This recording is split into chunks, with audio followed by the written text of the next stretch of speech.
All right, thank you so much for staying with the Monday Report Town Hall session. We're still talking about politics and disability. I see a lot of your feedback online here, but let's start with what you've said on video before I read some of them right now.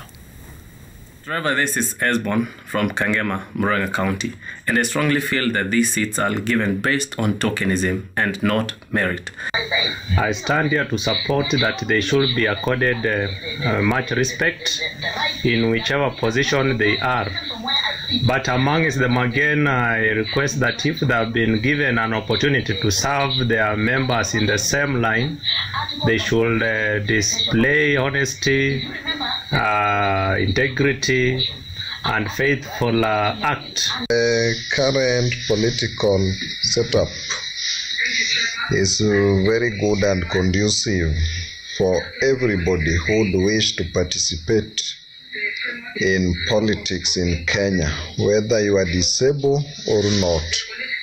One, because there are rules within the political setup. All right, on Twitter here, Governor Sengele BM says persons with disabilities remain marginalized and their interests remain neglected on many occasions. They are titled or no political will to effectively implement the existing mechanisms on PWDs. Let's see, Kipleting Manuela says PWDs deserve to be treated with respect and dignity. Utterances targeting PWDs should be highly condemned. Disability is not inability. Eliud Salija says we can't talk of conducive political framework for persons living with disabilities, yet even the able ones are the ones disabled in the same framework. We've failed terribly since this COVID-19 thing came by. Inclusivity and mature politics will solve all our issues. Fred Osiro says our leaders have corrupted the political arena. I doubt whether people will appreciate the need for representation by PWDs. However, there is need to draw the lines between politics and sensitive issues like equality. Honorable Denita, during the break, I was asking you a question in terms of how much support do you get from your colleagues, the able-bodied colleagues? Do they prioritize issues to do with PWDs, or would they rather run with populist initiatives first, because then that gives them political mileage? The scenario has changed. When we got into Parliament, members of Parliament have actually changed the way they view persons with disabilities. And this has actually been because we have been consistent in advocating issues persons with disabilities. We have a very disability-sensitive speaker in the National Assembly. And I can tell you, because anytime myself or my other colleague in the National Assembly present, for example, a motion, or we have a bill, or we have a question, or we are seeking statement on the floor of the House regarding persons with disabilities, the Speaker gives it priority. And I remember, because I brought a motion the other day just to bring members together to talk about issues of free assistive devices for persons with disabilities at their constituency level. And I can tell you, on that day in the House was full. And members of Parliament who spoke actually really supported that motion. So for me as a member, although the scenario was not that conducive that time, because obviously matters of disability have never been a topic that is considered hot or sexy or whatever. You know what I mean? In quotes, I would say that they don't see that as something that they can support and really spend a lot of time on. But I'm telling you, since we got into Parliament, we have been able to push the agenda for persons with disabilities in the House every week. On the floor of the National Assembly or even the Senate, you will hear either a motion or a question or a statement on the floor brought by myself or my colleague in the National Assembly or by an able-bodied member of Parliament. So the scenario is changing, because what I want to do in the House before I leave my term is to ensure that we have actually a disability day within Parliament. So that now within the confines of Parliament, because I am also a member of the Sustainable Development Goals Committee, the SDGs, we have been pushing this agenda in the SDGs committee, so that members of Parliament get an opportunity to interact with persons with disabilities on their issues. Because they hardly, even if some members have persons with disabilities in their constituencies, you will not see them bringing them on board. You know, they say that, you have a nominated member to do that for you. I cannot talk about that person in Mvita or in wherever, in Siongiroi, for example, because they have a member of parliament who needs to quickly bring those issues. So in short, what I'm saying is that the scenario about persons with disabilities in the House has completely improved because of the strength that we bring to the floor. Okay. So we continue, and we continue to really appreciate from the speaker to the various members. Okay. The scenario is encouraging. All right. Ashura, you started by saying that we still have a long way to go. How can we get there faster? What needs to be done now to ensure that the persons with disabilities issues are put on the forefront? Thank you, Trevor. For me, what I think is that every change starts with an individual, you and me. So I think persons with disabilities should stand firm. Out of fear, they should break out of their fear, out of their sympathies. Some of these people are looking for sympathy. We really need to stand firm and show that we can become leaders.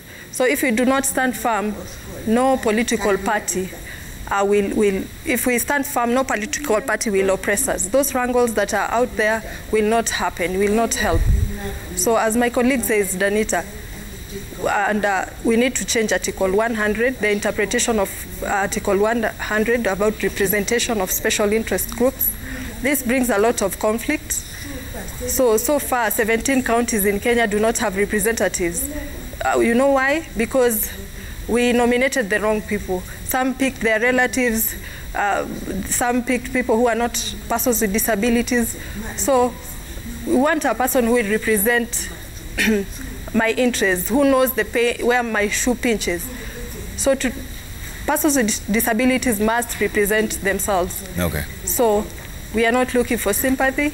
And also, the private sector, like Westminster, National Democratic Institute, they should find a way.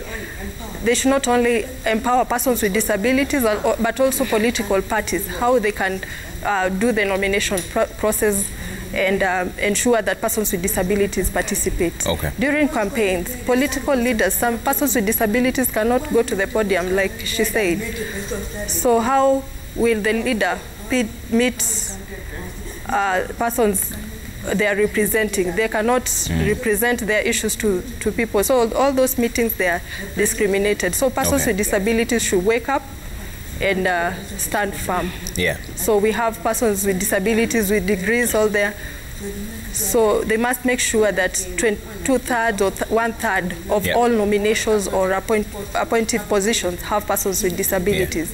Okay. If, for example, we go to Nairobi County, for example, here, we have 17 sub-counties. Why not make sure that at least 5 have persons with disabilities to be nominated? That way we can move forward. All right. Simba, what do you think is the solution from here? Okay. Let me say that in many ways, wisdom lies with the lowly. Some of the problems we are having around, if we observe keenly how the disability sector is behaving, then we may have some solutions. You know, I'm talking of issues, cohesion, you know, people, you know, carrying each other with respect. You know, for a person with disability, when they are going out there to campaign, maybe because of their disability, war, fighting may not be top on their agenda. They are looking at service provision. They are looking at selling their agenda in that campaign. Many of the people who are able-bodied, maybe because of physical strength, they may be tempted to get physical.